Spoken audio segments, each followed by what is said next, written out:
አንድ ጥያቄ ልጠይቃችሁ። ለ12 ዓመታት ያክል ትምህርት ቤት ውስጥ ማትስን ወይም ሂስትሪን ለተደጋጋሚ ዓመታት ስትማሩ ውላችኋል። ነገር ግን ማን ስለ ብር ያስተማራችሁ ሰው አለ? ማን ድህነትን አልፋችሁ እንዴት ሀብታም መሆን እንደምትችሉ ያስተማራችሁ ሰው አለ? ትምህርት ቤት እንዴት ስራ ማግኘት እንደምንችል እንጂ ዌልዝ ወይም ንብረት እንዴት ማፍራት እንደምንችል አስተምሮን አያውቅም።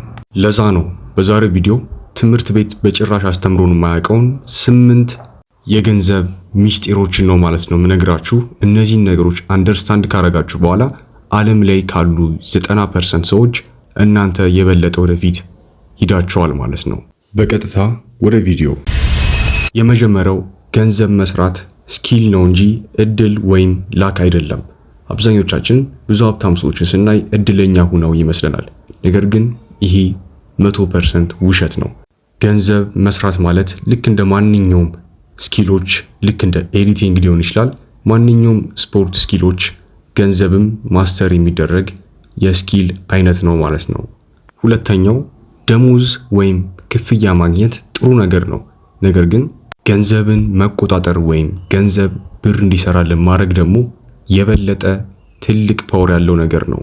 ትምህርት ቤት ደሞዝ እንድናገኝ ሲሆን የሚረዳን፣ ትክክለኛ ዌልዝ ግን ቢዝነሶችን፣ ዲጂታል አሴቶችን ወይም የተለያዩ ስቶኮችን ኦውን በማድረግ ገንዘብ ለኛ ብር እንዲሰራልን ማድረግ ነው።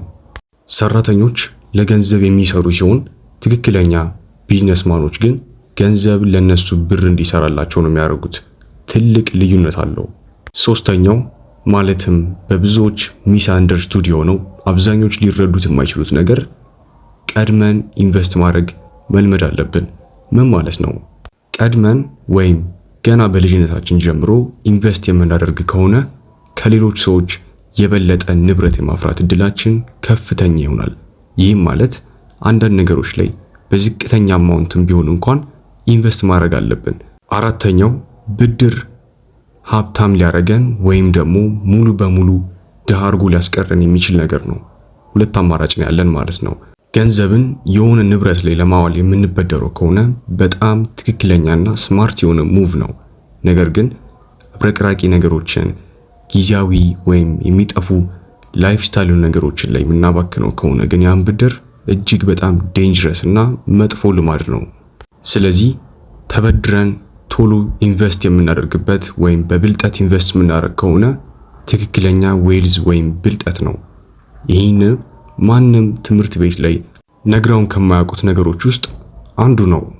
አምስተኛው መልቲፕል ኢንካም ወይም ብዙ ገንዘብ ማግኛ መንገዶች ሲኖሩን ሴኩሪቲያችን የበለጠ ጠንካራ ይሆናል።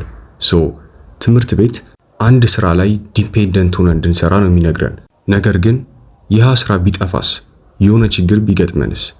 ለዛ ነው የተለያዩ ሳይድ ሃስሎችንና ኦንላይን ገቢ ማግኛ መንገዶችን እንድንሰራ የሚመከረው።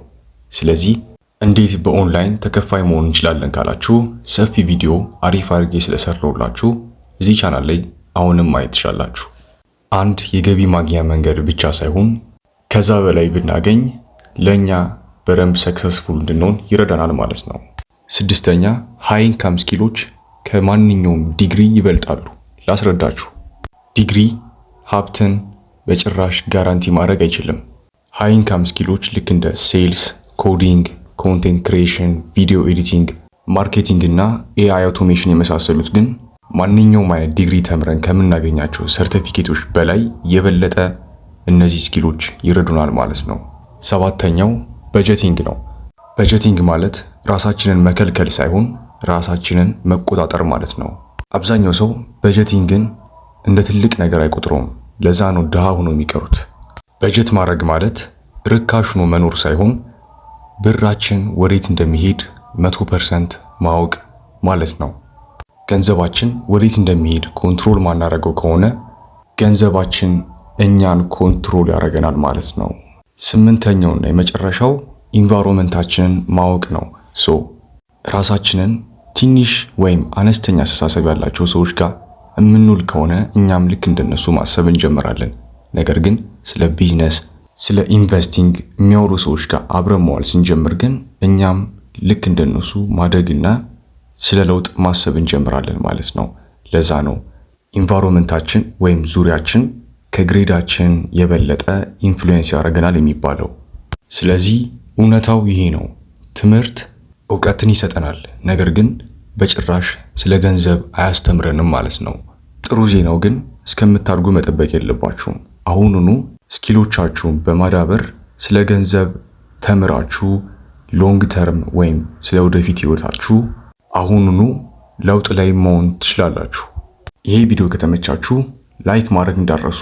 ስለ ወደፊት ህይወታችሁ ሲሪየስ ከሆናችሁም ሰብስክራይብ የምትለው ምልክት ተጫኑ።